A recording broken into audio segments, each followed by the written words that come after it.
Felicia From the Michaels, moment my you hear his princess, voice, you has been know there are entertaining going to be audiences problems. with a unique Joey style Coco Diaz has of been rocking provocative humor comedy since the stages for 90s, all right? 15 years. With her You've seen him in tongue-in-cheek, films and she's been television, exploring but such his topics as the repertoire, as dynamics he's of the fond of saying, male-female are the relationships, stories from or his as we call past them here in and the his studio, chaotic dirty views on thoughts, life that will make and this the podcast proliferation a different of the beast. sensual Raw feminist. pain and She's a little passion is how to firecracker really rolled up, and that's describe why I this love her, and Cuban-born that's why you're going to love New listening. So Jersey tune in, all right? animal. I should read a manual, but I hate manuals. I didn't have to read a manual to learn how to suck a cock good. Why do I gotta read a manual to learn how to do Pro Logic? You know what I mean? Or GarageBand. I should just be able to fucking open up and figure it out. If I can figure out, just put the cock in a little 4 to 6 times in like a jazz rhythm, and then on the 6th or 7th offbeat time shove it down my throat, and this what turns a man on, and I can figure that out. By the time I'm 16 and a half without a manual, I should be able to figure out GarageBand. So by 16 and a half, you know how to suck a cock. I know I'm exaggerating, but I'm gonna at least say 17. Good for you. But you didn't give the ass up till you were older. I didn't give the ass up till I was older. No. So you started out as a cocksucker. I started out as a cocksucker. This is what I'm talking about. I'm never wrong with this shit. And when I say the word cocksucker, people feel bad, and I get their feelings hurt, because in reality, we're all cocksuckers, and we start off as cocksuckers. I'm a good cocksucker. At least you're proud. Good cocksucker. We're here. Beauty and the Beast podcast, bitches. Another great day here with my girl, Felicia Michaels. Joey Diaz. What's happening, you sexy animal? Oh, Joey. A million things and nothing's getting done. I know. Well, shit's getting done with me, but nothing's really happening, Just trying to put this together, you know what I'm saying? It's a great week. It's 70 degrees here in sunny California. Well, thank God, because last week it was so cold, I don't even think the equipment or gear was working correctly. The microphone was freezing up on us. So if you had problems, it was us last week. Don't sweat the small stuff. Yeah. Just Sorry clarifying about that shit. Yeah. Just to let you know, we had a great little weekend. A lot of people had a good weekend. We went to see the movies. We went to a movie. Yes, we went to the I had the best time. Yeah, we went to see a double feature. Felicia bailed after the first one. I had to. I had a date commitments. with the activity partner. But we got to see The Mechanic together. And the original. The original. What'd you think, Felicia Michaels? You know what? It's so funny, and I hope it's okay to talk about this, but when I got there, that the gentleman that I just met, the UFC dude, Eddie Bravo was there, and he was videotaping. It was really cool with his little iPhone, and really great guy. Yeah, super personal, sweetheart, solid dude, sweetheart. One of my closest LA buddies. Sweetheart. And I have to tell you this, as a woman, when you're hanging around dudes, there are dudes that don't talk to you. They think, oh, there's a woman in the crowd. Fuck that. And he was all like, "What's up? What's going on?" He was. Well, it was funny because after we did the Beauty and the Beast podcast show, he called me the next day and he asked me a bunch of questions about you, and he looked you up on Facebook. He's as much as I like the UFC and stuff like that and mixed martial arts, he likes comedy. Oh, nice. He loves stand-up, and he'll buy DVDs online, and he'll call me and say, I just watched Pablo Francisco, he's great, or I watched this guy, and he's overrated. He really enjoys comedy. So the next day, he called me immediately and asked me about you. What has she been on? What has she done? And then he opened up the book. He went out and looked some stuff up on you, and obviously he was impressed because he gave you the respect he deserved. He was very sweet. He's a great guy. Oh, and Silent Bob and Rick Ramos. If it wasn't for Rick, I wouldn't have gone. He kept bugging me. Are you going to go? Are you going to go? And I was like, I don't fucking want to go see a movie I've seen. But it's amazing how the big screen really brought it back to life. Go ahead. Take it away, Felicia. Well, what I wanted to say is that Eddie Bravo, as we were getting the popcorn and all that, was saying, it's really hard for me to watch older films because I feel like I'm not going to paraphrase him exactly, but or say exactly what he was saying, but I'm going to paraphrase him. He said, I feel like when I watch an old movie, I can see the movie making happening. I can see the cuts. I can see they did the camera angle because it's a little clunkier. Basically, is kind of what he was saying. And I thought that was really an interesting way to look at it. And at first when he said it, I was like, come on, dude, grow a little. But then it's like, no, I understand exactly what he's saying because it's true when you do watch older movies like The Mechanic. Some of it's kind of quaint. But that's what's awesome about it, is that now it's quaint, but when you look at it, like when I look at a movie like that, I want to see, movies, even though they are fantasies, but when it's a movie from a certain generation, from a certain era, you see the history of how they decorated Charles Bronson's house, which was fucking awesome. You know what I mean? His Leia. You know what I mean? The history of how we perceived the Italians when the Italians came and got him on that windy road. You know, when they went with him and Jan Michael Vincent. You just see the vernacular of how people talk from that era. You know what I mean? Of how people communicated. What was funny, like when Jan Michael Vincent is at the door with the bucket of chicken, and the guy says, "Who is it?" And he's like, "It's Chicken Lickin', gonna lick some chicken." Like, Yeah. and the whole audience laughed. All these fucking guys laughed because it's quaint now, but that was the style of humor of that time. And see, when I go see an old movie, that's what I'm appreciating. I'm appreciating that Charles Bronson had the original Justin Bieber haircut. You know what I mean?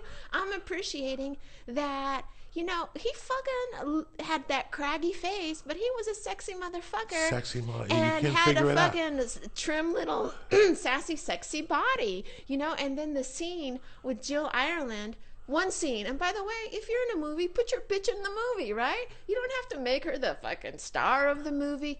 But she had a scene which also bespeaks of the style of filmmaking, in my belief. And I'm not that learned. I don't know. I never went to school. I'm not all fancy pants McGee over here. But the scene where he comes to her door and she's like, "I missed you and I wrote you this letter," and when you're watching it, you're like, holy fuck, who is this pathetic chick in her lingerie? And the acting was kind of not great, and it makes you suspect, like really, Charles, you put your fucking bitch in the movie and that's all she got? But then it turns around when it turns out she's a prostitute and he's a high class call girl, and he's paying her to pretend to be that much in love with him. You know what I mean? And it bespoke quietly and awkwardly of his character. You know what I mean? Like, and the whole audience laughed with relief and gotcha. Even though it's a quaint little movie and you see so much of it coming, and the action is awesome and it's gritty. And that moment when they were together in the beginning, when she's saying all about the letter, and how you kind of sat there awkwardly, like, ew, that's a weird part of the movie, uncomfortable, and then how it still tricked you. You know what I mean? It was still It like, tricked me. I forgot it was even in the movie. I forgot it was even in the movie. Yeah. I had no idea that was even in there. I forgot that Jill Ireland was even in The Mechanic. Right. So it was brilliant to me. And It it's blew my only socks off. one big scene, but it's an amazing scene which speaks to the quiet need of him as a character, and which is all about the film, you know? It was amazing sitting there. I was watching you out of the corner of my eye, and I was so insecure. I kept saying, I can't believe I turned people on to this movie and people falling asleep. Because actually, before I went, I thought I was going to fall asleep during it. But the movie captivated me, and it had me going. And I wrote something about it this week, that how, when I was watching the movie, to be honest with you guys, there was parts in the movie where I went back to the first time when I had seen it. Like, I was so high on the banana bread I had eaten that there was parts I was watching the movie, and I remember when I went to see it the first time. Like, I remember my walk on 42nd Street, hearing people saying marijuana, acid, you know, pills, and all this shit, and being with my stepdaughter and him holding my hand. And I was a kid when I went to see that movie, and walking in there. And what a lot of people don't know is that life imitates art sometimes, because from the time I seen that movie, I wanted to be a hitman or be something. If you watch any of Charles Bronson's movies, first of all, he's always single. He's always single. He always lives by himself. And he doesn't have to say a word by you looking at him that you know there's a story coming. You know, you don't have to say a word. You look at this guy, he's single, blah, blah, blah. And that was what I wanted to grow up to be. Until the time I was telling Rick Ramos yesterday, the day before, until I was 28, I wanted to be a hitman. And my first hit was going to be my stepdad. And I was going to hit him just like Charles Bronson. I was going to hide under a car.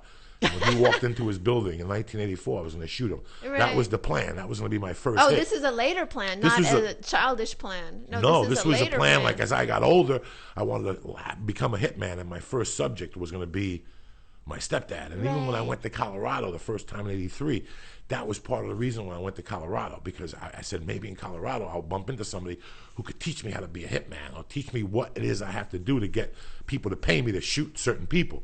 So I mean, this is crazy talk coming out of my mouth, but this is the truth. This movie set me up for the future. As I got older, I realized I didn't want to be a hitman, and you realize you don't want to be alone, and you don't want to walk around like a mook. But in all his movies, he plays that character that's been jaded by life. Something happened.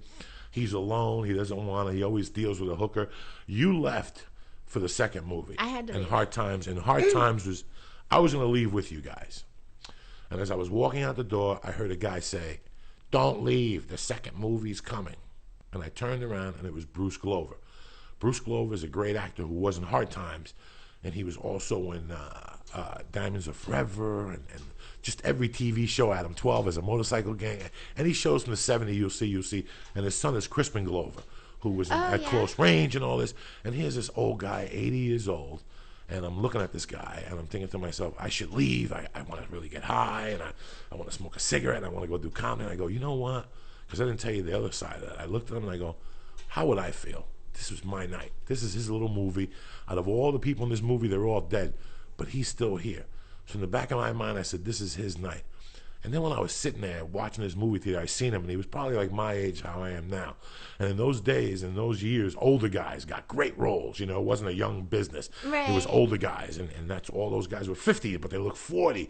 And I was thinking about what that guy was going through when he auditioned for that, and how he was probably waiting by the phone. I was thinking about all those feelings he must have had. And now he is here, 80 years old. Because I went home and IMDb'd him right away to see what his age was.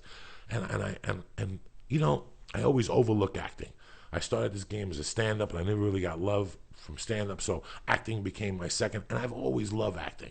That was the other thing. When I went to see Charles Bronson that time, he changed my life so much that I wanted to become an actor so I could touch people the same way. If Charles Bronson had this effect on me at the age of 8, what kind of, could I have this effect on other people? So I thought about all those things, how I got into acting, and that's why I stayed. I stayed out of respect for Bruce Glover, and it was the beautiful thing because when Hard Times started, they said, Charles Bronson, and people clapped. Then they said, James Coburn, and people clapped. Then they said Hard Times, and nobody clapped, and I clapped. Yeah. I clapped, and people giggled, and then they said Bruce Glover, and the place went nuts. Oh, so here he was at 80 years yeah. old. It was his night. It was his fucking special night.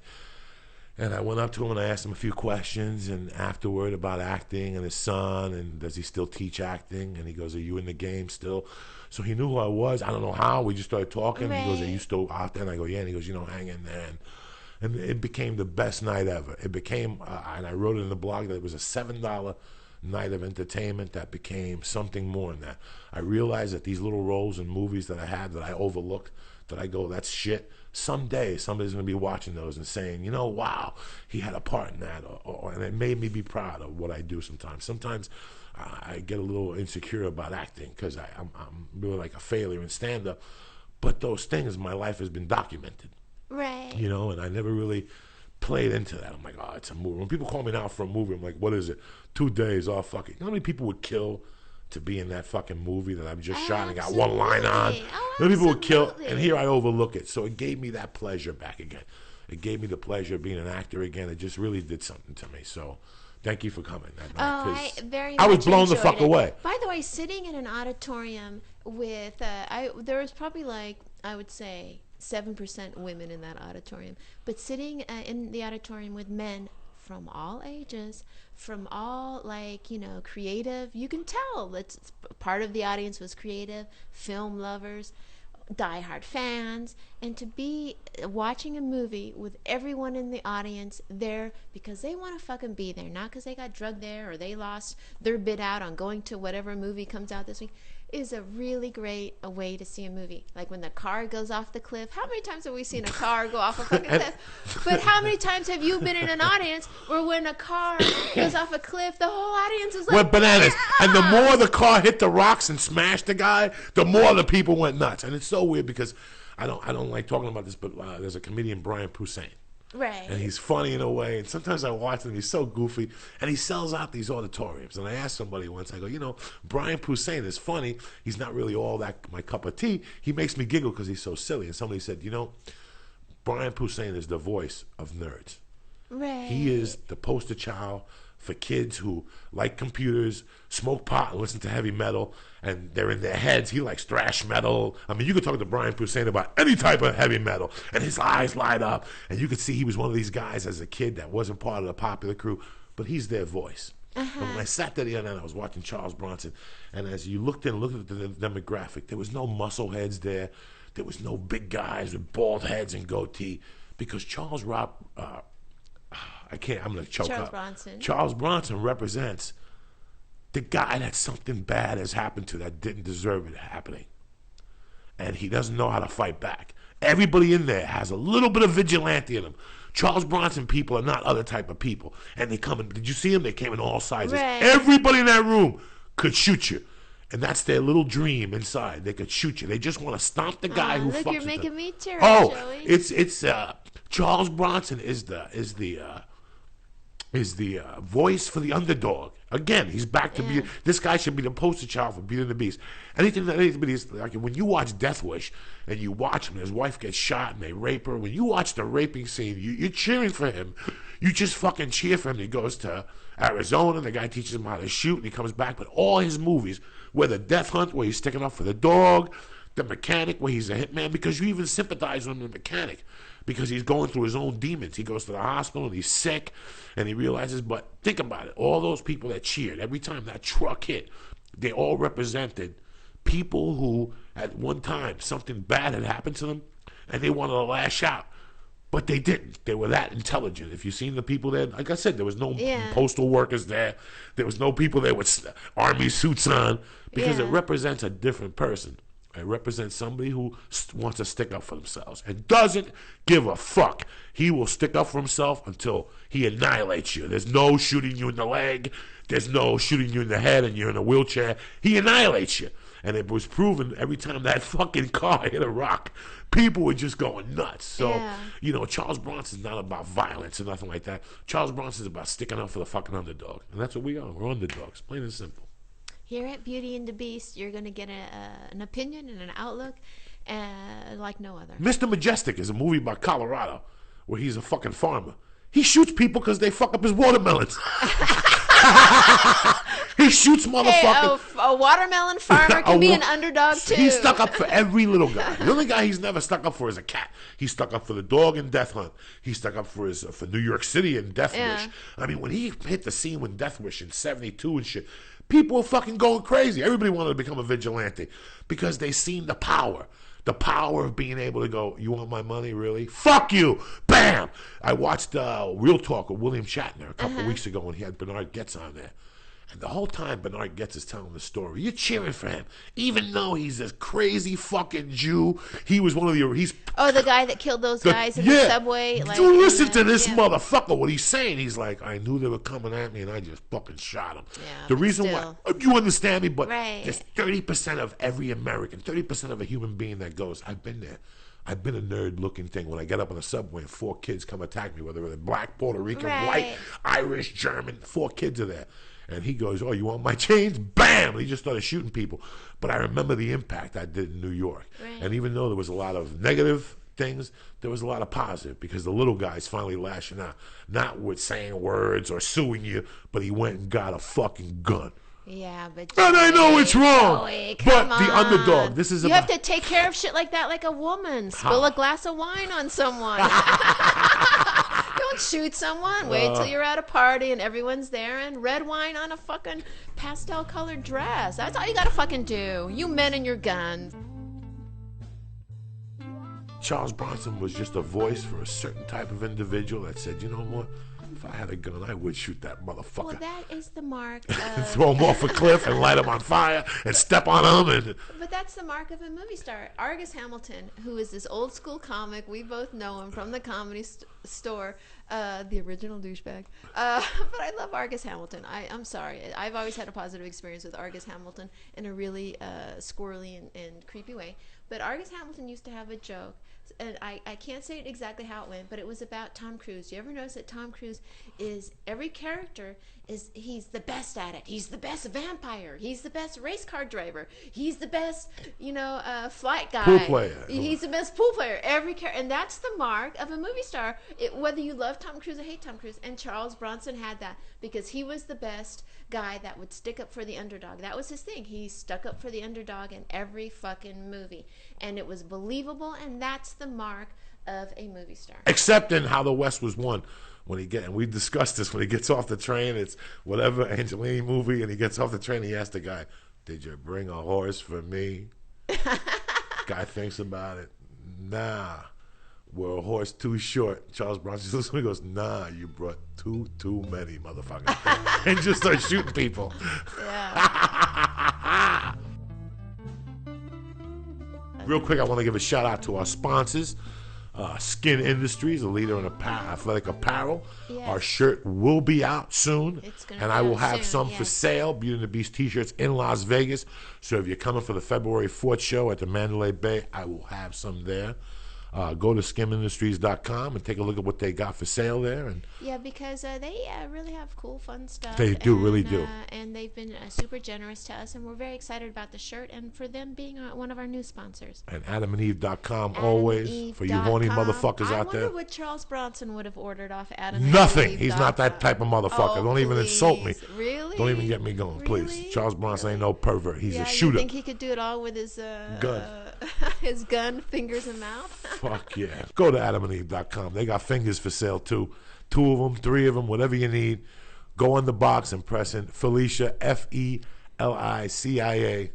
and that'll hook you up with free shipping, 3 free movies, and a free gift. Some gel that you could, I don't know, they call it like pharmaceutical pre-cum that you put on your muffler. And Pharmaceutical pre-cum, I hear that is very strong. It's strong, it's slippery, but not sticky. It? Yeah, you gotta dilute it with spit in your mouth. Put it in a little bottle and put some water in it and shake it up. Something to that effect, you know what I'm saying?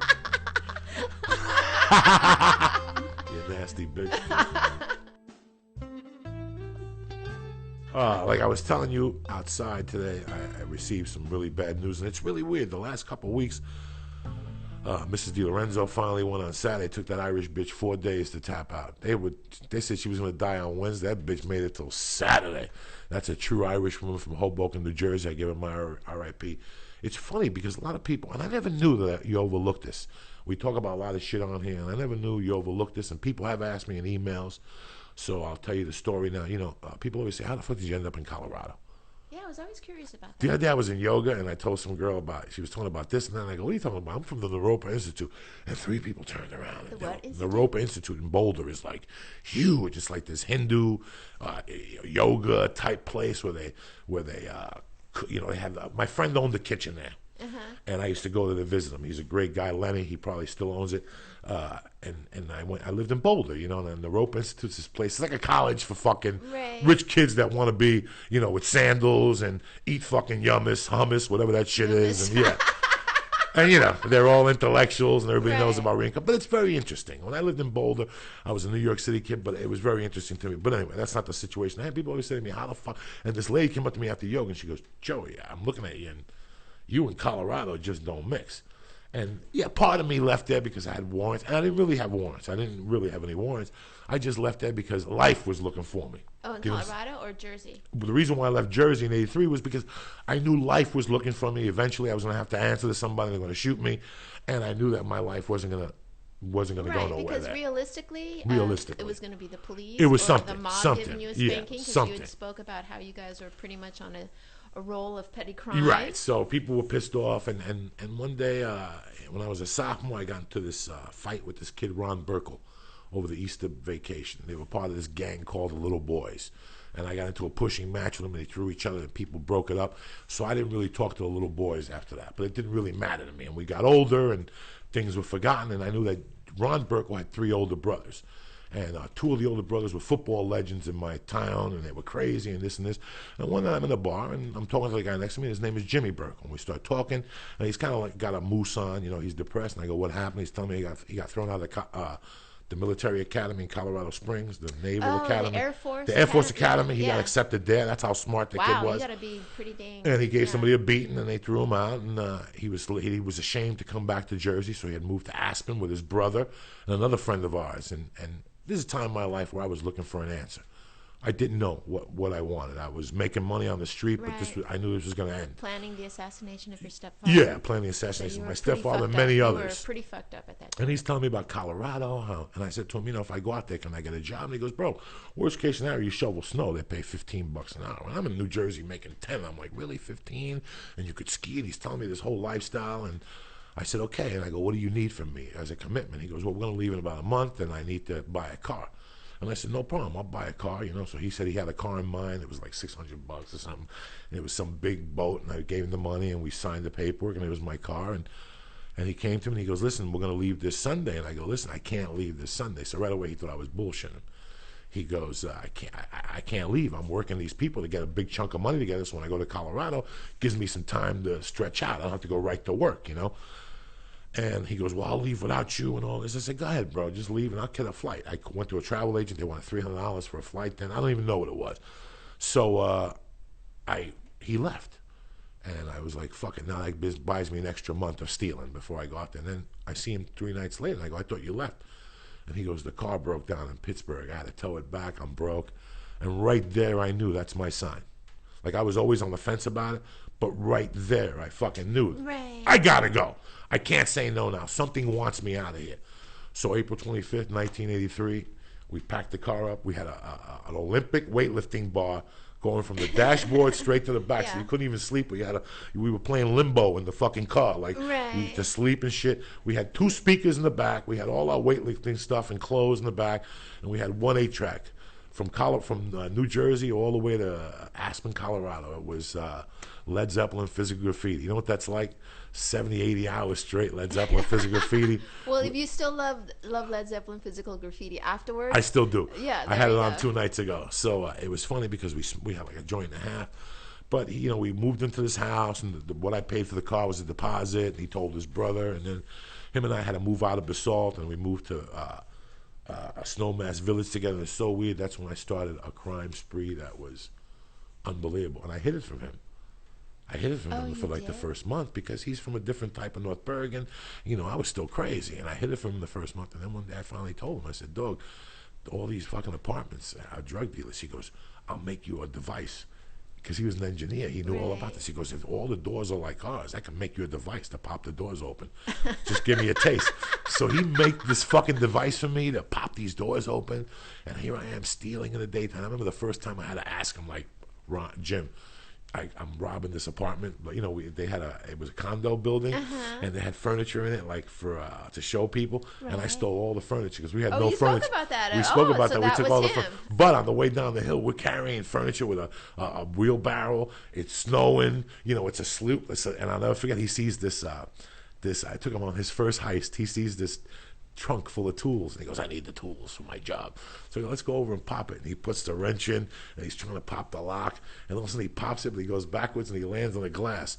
So on his first heist with me, he gets like 4 stitches on his hand. Oh, wow. So I got to carry this shit by myself. And what I'm trying to get at, this guy was like my savior. He really was my savior. He spoke to me about history every night. And he was my brother. We used to make chicken alla coco every night, and chicken berculini was a dip because his last name is Burkle. And I left in 83. I left in 84 for some reason or another, and it was the biggest mistake of my life. But we always stayed tight. And he's come to see me do comedy, and he's a blackout drinker. So his name in the daytime is Jimmy Burkle, but at night when he drinks, they call him the Marquis de Sade because he smokes cigarettes and he looks at you with one eye. It is classic. You have never seen a personality change like that ever. Yeah. And over the years, you know, people always write me or whatever, and they say to me, oh, you know, we give you props for changing. This kid gave me the opportunity to change. You know, he believed in me, even though the whole time I was fucking his sister-in-law, you know, on the side in Colorado. I was talking to her dirty on the phone and shit. He found out years later, and he still loved me. He never made judgments about me. He goes to all my comedy shows in New York and gets hammered. He came here last year to Huntington Beach, and I met him with his brother, and he has 3 drinks, and he gets fucking hammered. And, you know, I was just thinking of a story a couple weeks ago. We got hammered and slept at his house, and his mother was a hoarder. Oh, really? Oh, the first fucking hoarder ever that I ever knew. I mean, newspapers from the Kennedy assassination. You go over and they'd say, move over a stack of papers and sit on the... I mean, it was fucking horrid, you know. Yeah. But I remember sleeping over there one night on the couch, being all coked up in '94 when I was an open micer. Right. And me and him went out and got hammered, and I slept over there.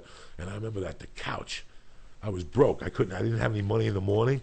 And I'll never forget that I fell off, like I pushed the cushion off a couch in the night to get comfortable. When I woke up the next day, they hadn't looked under that couch. There was like 800 in quarters and dollars and change. I took every last dime. Yeah. Singles, 20s that they had dropped on this couch. It was amazing. They never looked behind this couch. She had never moved this couch in 30 years.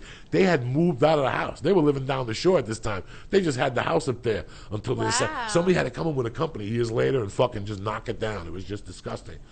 But to make a long story short, I got a call yesterday that he's sick. So I didn't know what it really was. And I called him this morning, and then he called me back. And he goes, I was just about to call you. And I'll tell you the soldier this guy is. He had a melanoma in his head. And they said it was negative, but it went into his lobe. And he went for a lung thing. And they said he had lumps in his lungs. So they said he got whatever with level 4 melanoma cancer or something. And they think it was from the stuff he was breathing at his job, all those years, the cleaner, because he was he was in charge of the window wash at the World Trade Center before it went down.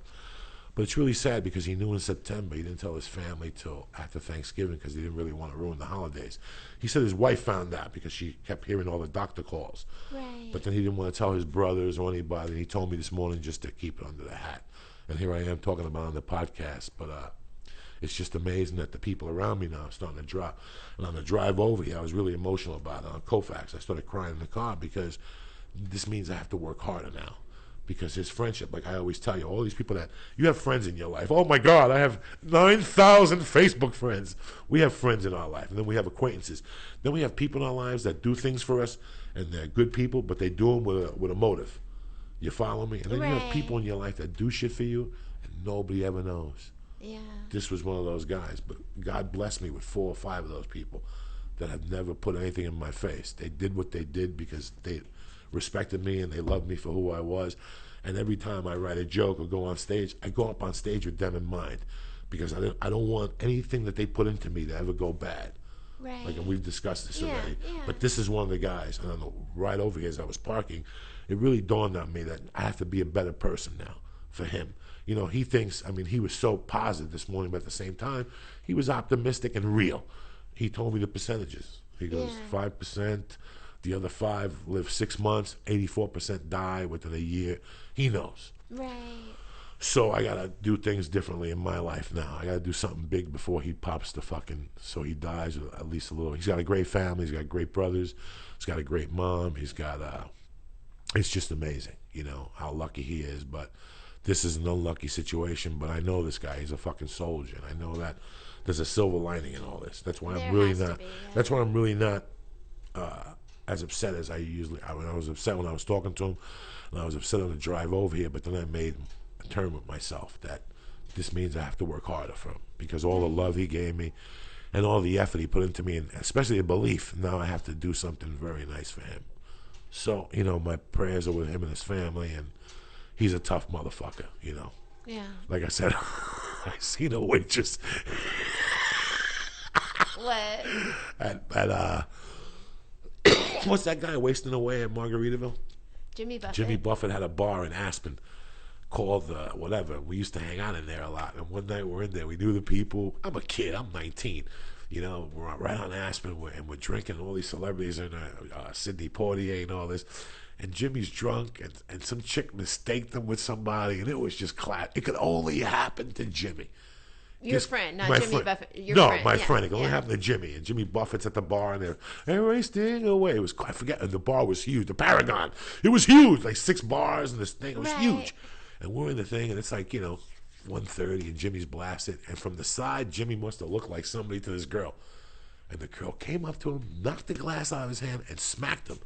So Jimmy, being who he is, as tough as nails as he is, throws a hand out without even seeing who the fuck he is because he got hit from behind. Right. And it's a girl.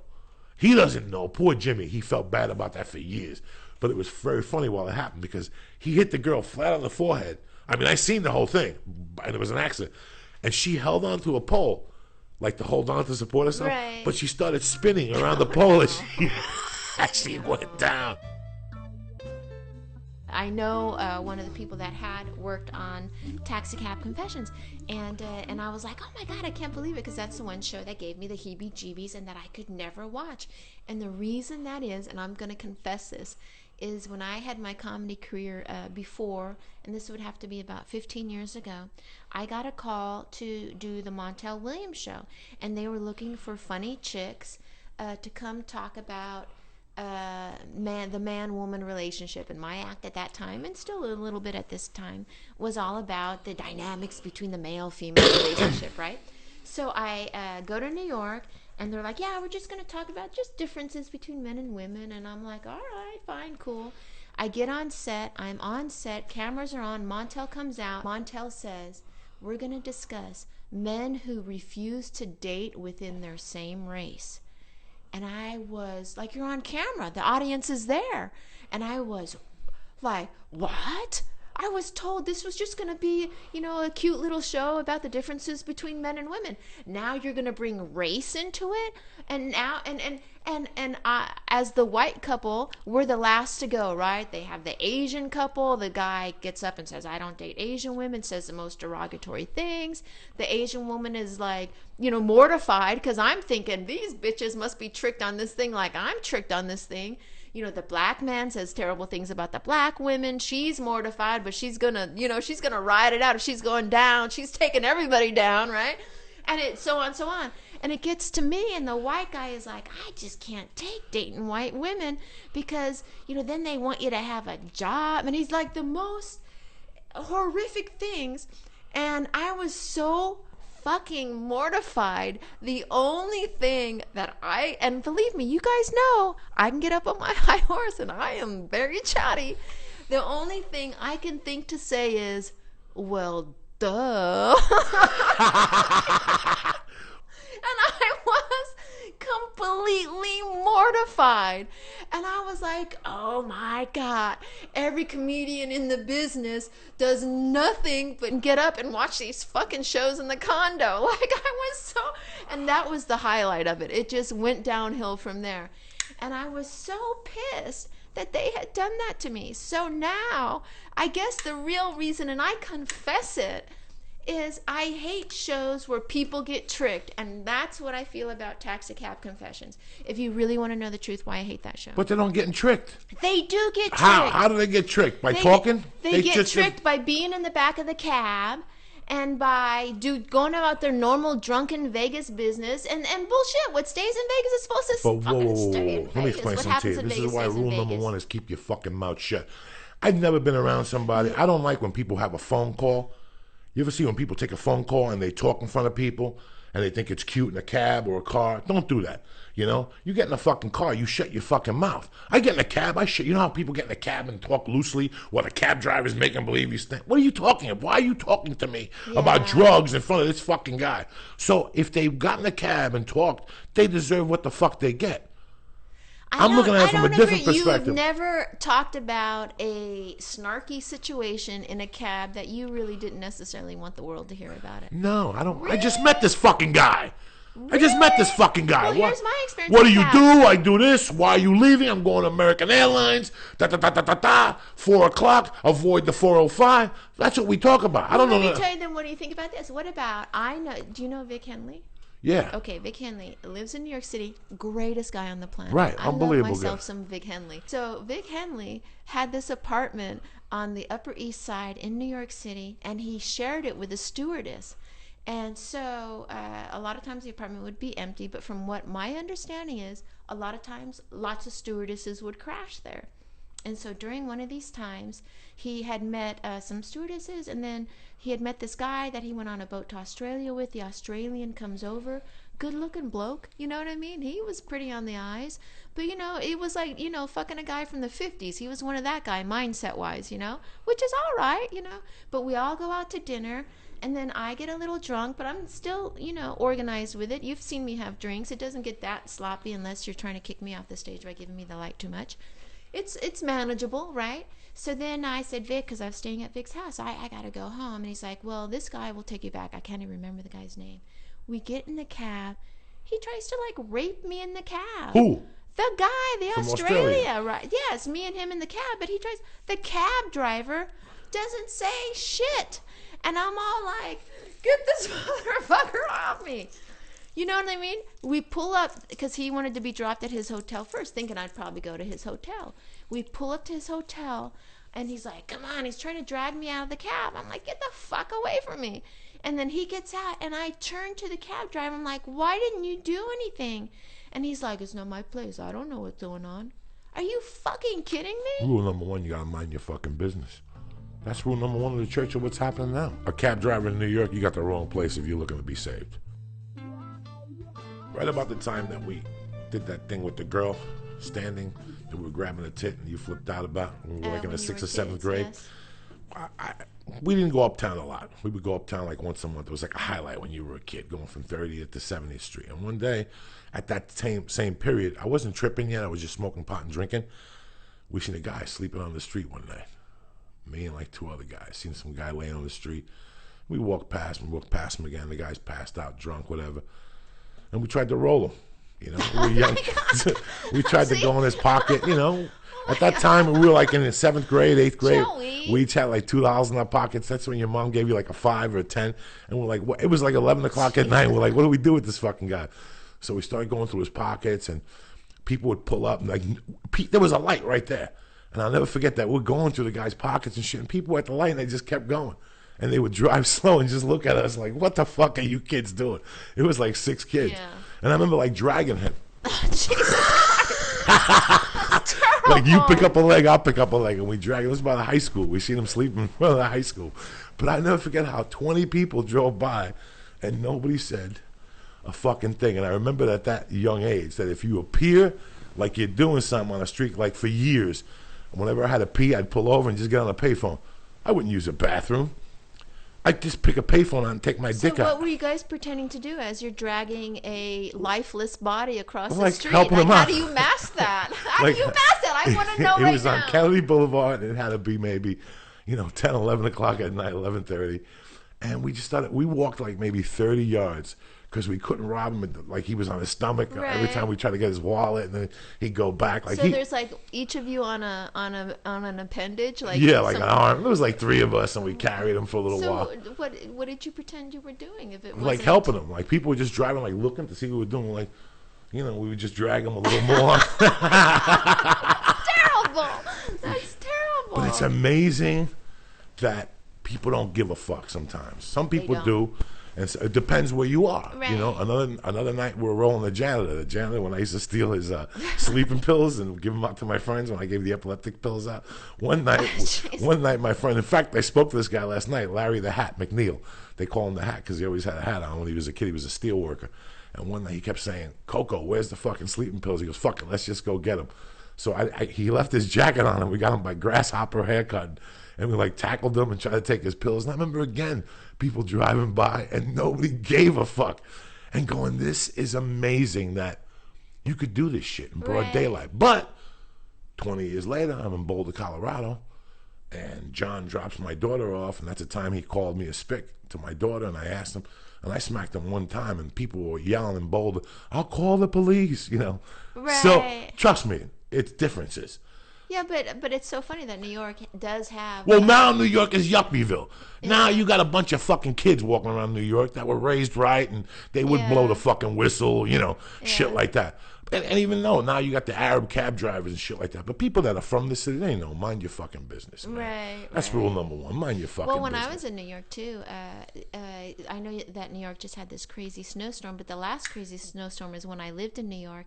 And by the way, I love when it's crazy snow in New York because the whole city shuts down. People are playing touch football games on Broadway. It's just the awesomest thing. But one of the stories from that terrible snowstorm that we had back then is I was walking home and there was a guy encased in ice, frozen, sitting up against a tree, and a snowdrift half around him. And I was all like, and I'm like, oh, what the fuck? You know what I mean? Because it was really early in the morning. And there's an apartment building right there with a glass front door and a doorman sitting at his desk.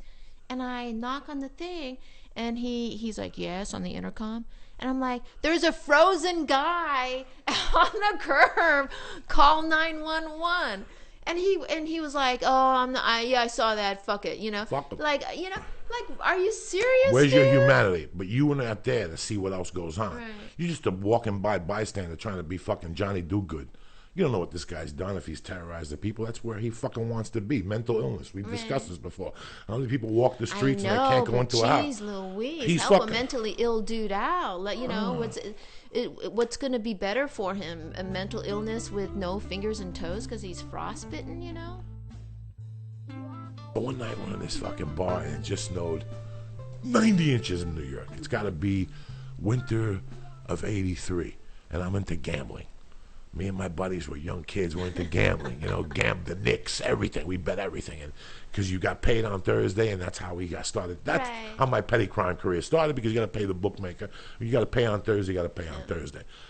Well, and, if you're engaging with a bookmaker, wouldn't that already be the start of your petty crime? No, whatever. So we're at this bar one night. You know, it snowed in. We can't get a newspaper. The Daily News didn't come, so we can't even look at the lines to put a bet in with. You know, we can't do nothing. We're betting off air. Like, you call a bookie and say, what's the line? He goes, grab a pen. This is all that's out tonight. And degenerate gamblers like myself at that time, we weren't degenerates. We were just another avenue to make money, would call. But we get to the fucking thing and everybody's in a pissy mood. We can't go to the city. The coke dealer's car is stuck in the snow. So here we are at this bar drinking Budweiser's out of a can. I'll never forget. We're sitting there. And all of a sudden, me and this kid are looking out the window because there's no cars in the street. And what do I see? A cross-country skier. Skiing by, right? And I'm looking at this motherfucker. I'm about 19. I go, the balls on this cocksucker. Fucking skiing like this. And I look at my buddy, and he's thinking the same thing. He like, look at this cocksucker. He thinks he's better than us, cross-country skiing. No. Fuck him. Let's go get him. So we run out of the fucking bar. We got like 9 gorillas, and we run. I had to know this was coming. We run down Bergenline Avenue, and we tackle this motherfucker with the cross-country skis. I mean, we just tackled him, boom, and we're like, "What the fuck are you doing?" And we're not beating on him. We're just having fun with him, you know. We're just. I mean, we're just having fun. We're kids. We're not beating him up or nothing. We took him and we dragged him in the snow a little bit, like, fucking cross country skiing. What the fuck is wrong with you? You know, he's like, "Oh, I'm just trying to exercise or whatever." We need to make a video called Cross Country Bashing, so people can write us nasty emails from the industry saying, "How dare you bash and have violence against cross-country skiers, Joey." So finally we take him. We're like, what are we going to do with him? And I'll never forget, like, the people, the plows are out, like, with the chains. Again, we picked him up by his legs, and we're walking with his body, and the plows are going by, and they're just waving at us and shit. It's fucking crazy. So we just put him in the snowdrift. Like, we just put him in the snowdrift. That was it. And we went back to the bar. Stop the bleeding. Nah, he wasn't bleeding. He wasn't bleeding or nothing. Please. We weren't bullies. We just tackled You him. weren't bullies. No, we just tackled them. That's what bullies do. No, we just tackled. We were fucking fucked up. We just tackled them. We just tackled them football style, and then we just dragged them into. Style? What is that? And then we just dragged them into a snow drift, right? So we're like laughing, high fiving. We walk back. We walk back to the bar, and finally the coke dealer gets there. Now everybody's hopping. We're on Quaaludes. You know, this happened like 12 o'clock at night. You know, this is like, and all of a sudden we forget about it. The place is hopping. This was a great bar, by the way. It was called Joe and Mary's. I was blessed at a young age to be raised at Joe and Mary's because they'd serve you when you were 16. The lady's name was Lila. And she had this golden retriever that had a ton of hair on him. That was the ugliest, smelliest dog ever. And when we get fucked up, we'd have a contest to see who could piss on the dog at the bar. I'm going to say, in general, your character, you're a pretty optimistic guy. Yeah. You figure that's how you were blessed growing up. Oh, please. It was a phenomenal bar. It was one of those bars where you walked in and they had sandwiches.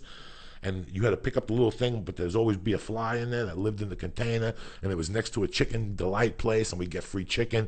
There was always drugs. It was owned by a loan shark, so whenever we wanted to go out and party, we could borrow money from the loan shark. It was just a great bar.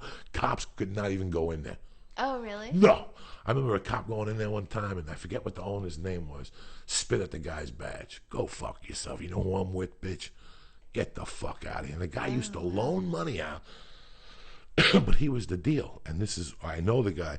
He used to loan money out to you, but he'd give you a check as a loan, and you had to cash it at a bank that he was tied in with. And I knew that guy, Brian, that I had robbed the bank with him when I was fucking 15. I knew him years later. He's like, you're borrowing from George. George was his name. You're borrowing from George, huh? Don't get yourself in a rut. But to make a long story short, I'm at this Joan Mary's. We just tackled this poor cross-country skier. And we're sitting there. It's 2:45. We're coked up. We forgot about the cross-country skier. And the next thing you know, the place is surrounded by fucking cops. And they got the bullhorn. Come out with your hands up, whoever tackled the cross-country skier and shit. So we're in there getting fucking whacked. We're snorting the last of the powder we got on us. I'll never forget, we come out of the car, and the guy is sitting there in the back of a police car, just shivering, frozen, steam's coming out of his head.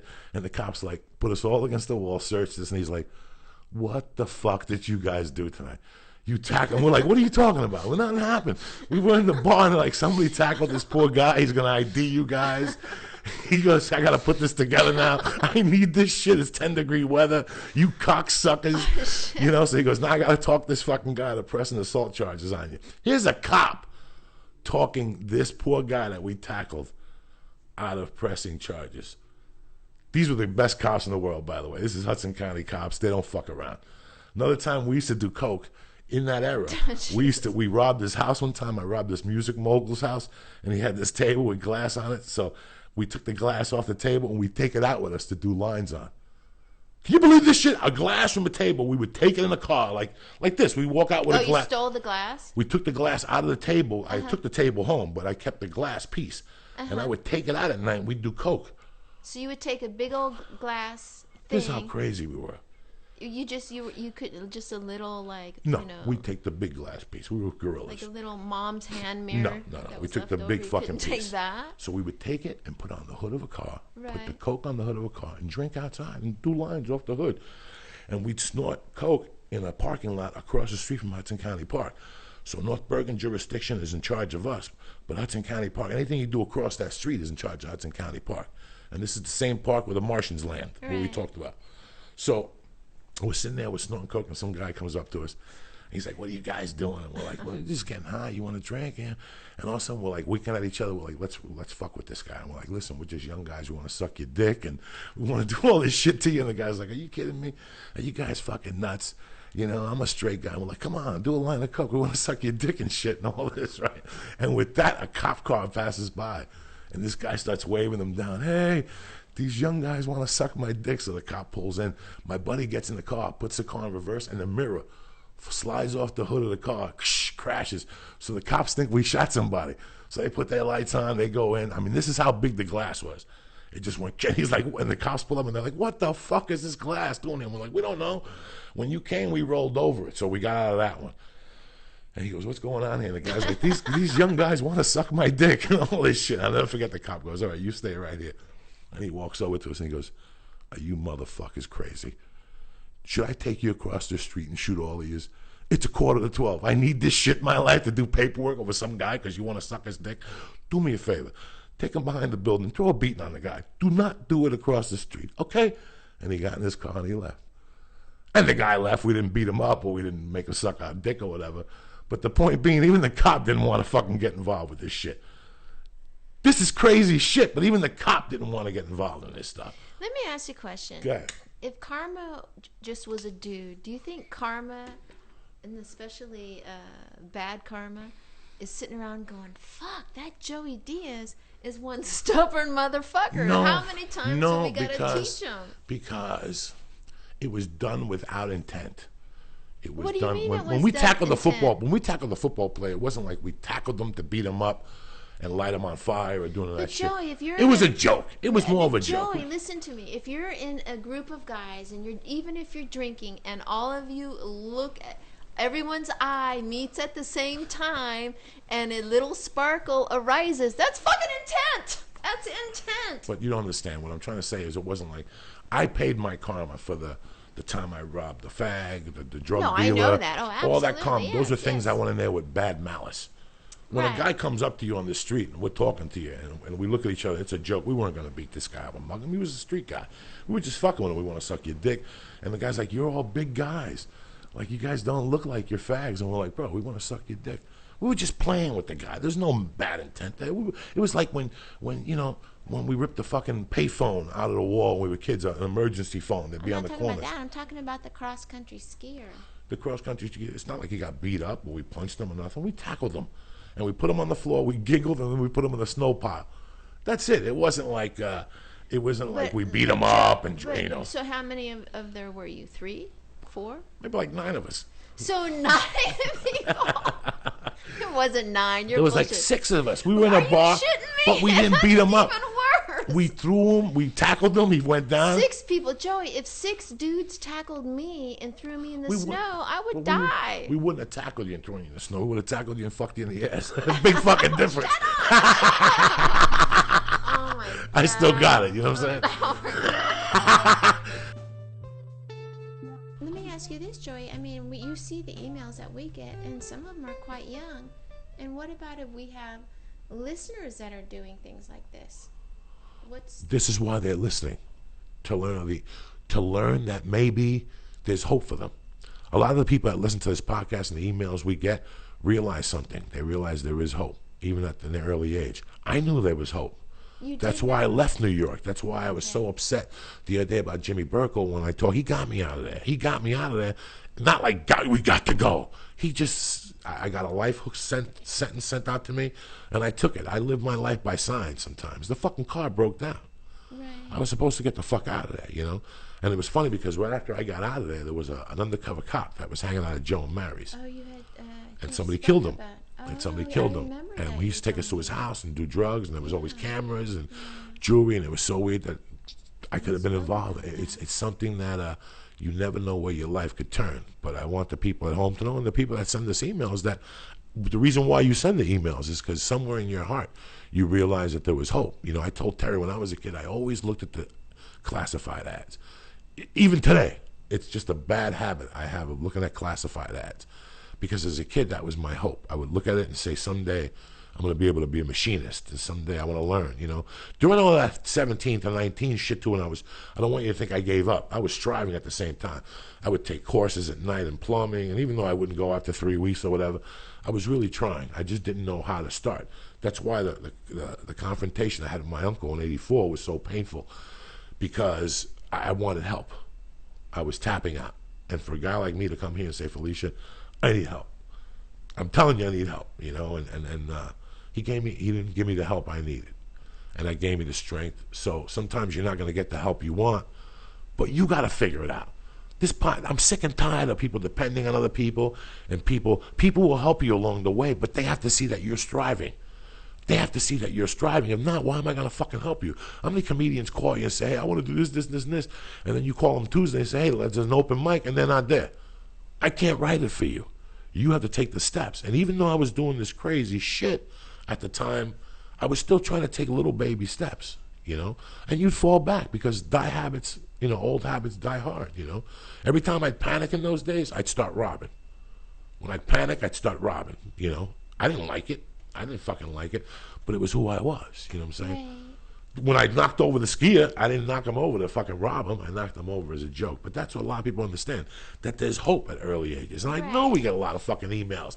And I tell these stories to people, and I like when you make a face and you can't understand it, because some people at home feel bad about the actions they've done at an early age. And all they want to do is, you cannot put it away. You can't put it under a carpet and sweep it and hope it goes away. You have to live it and use it to positive ways. What can I do to do this in a positive way? And that's all you could do. And somewhere along the line, it balances out. Right. That's all you could do. And I totally, that's why we're friends, because I totally like that. That's what you took away from all of that. And if I'm all up in your face or giving you shit or making fun of you, it's because that's my way of saying, yeah, I know that, look, you were fucked up, you and your friends are out drinking, you're young guns, and testosterone's going crazy, and you got all this shit going down, and it's a pretty lawless situation unless you know who's in. But on the other hand, because that's how you grew up, to the outside, people that didn't grow up in that kind of horrific violence, it's my attempt of saying, yeah, I get that you think that's just a joke, but the truth of the matter is, it was inappropriate At the that time, you guys absolutely. even all looked at each other and winked at each other and had that thought, let alone that And let me tell you action. something. What's weird about this in hindsight? I'm just That saying, all call those kids, violence all like those it should kids, be called, is all I'm saying. all those kids I was running with at that time, they had families and whatnot, but they all had a certain pain in their hearts. It's so weird looking back at it now, because everybody always wants something different. They had a family, but maybe they were ashamed that their parents were bookmakers. Or my other friend at the time had a mom, and his dad wasn't with the mom, and he kind of raised the mom on his own. Everybody in that group had some type of pain, and they were sharp guys. Oh, absolutely. And when you tell those stories, Joey, I know that. Look, if you're in that group, that means, and you have this crazy story, that means that everybody else that was in that group, if they were at that point, they had a crazy story too. But I'm just saying, for our listeners who are out there and going through that, just keep that in mind. I'm not going to preach on you.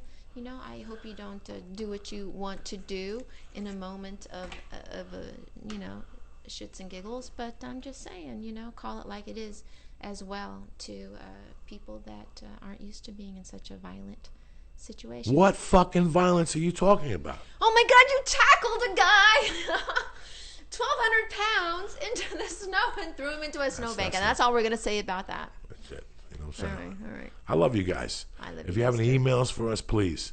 Beauty and the Beast podcast at gmail.com. We'll answer them in time. We'll get back to you. You know, if you like something or you don't like something or you're going through your own heartache right now, email us, bitches. Yeah, email us. We'll be back next week. Beauty and the Beast podcast. Yes, we'd also like to remind you that Joey's going to be in Vegas and Super Bowl weekend. Oh, I know you hate that, but I can cut it out if I want to. Just, Joey, you're going to be in Vegas. I'm going to be in Phoenix. I'm not saying whatever. All right, just relax. Just relax. We're doing fucking talking here. Fuck the comedy and all that shit. We're right. talking here. All right. We love you guys. Stay black, cocksucker. Mwah. Bye. Throw him a kiss, Felicia. I'll be in Phoenix.